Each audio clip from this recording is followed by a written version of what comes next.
जाड़ा स्पेशल गाना ट्रेंडिंग में। जी हाँ दोस्तों, आपका स्वागत है मेरे चैनल ऑसम भोजपुरी पर। वीडियो को पूरा देखिएगा।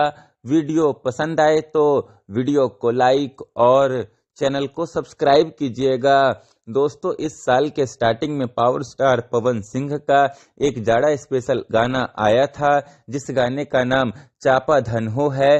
दोस्तों, पवन सिंह का यह गाना अब फिर से ठंड के इन दिनों में छा गया है और अभी पवन सिंह का यह गाना यूट्यूब और इंस्टाग्राम दोनों ही जगहों पर खूब बढ़िया चल रहा है। और दोस्तों, पवन सिंह का यह गाना इंस्टाग्राम रील पर अभी फिलहाल ट्रेंडिंग में आ गया है। साथ ही दोस्तों, पवन सिंह के इस गाने पर अब तक 2,48,000 के करीब इंस्टाग्राम रील भी बन चुका है।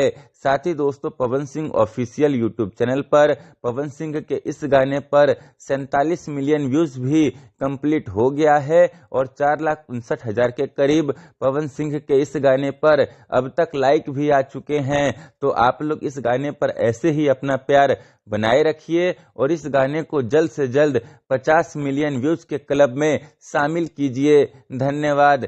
खैर, फिर मिलते हैं दोस्तों किसी नए वीडियो में। वीडियो पसंद आए तो वीडियो को लाइक और चैनल को सब्सक्राइब कीजिएगा।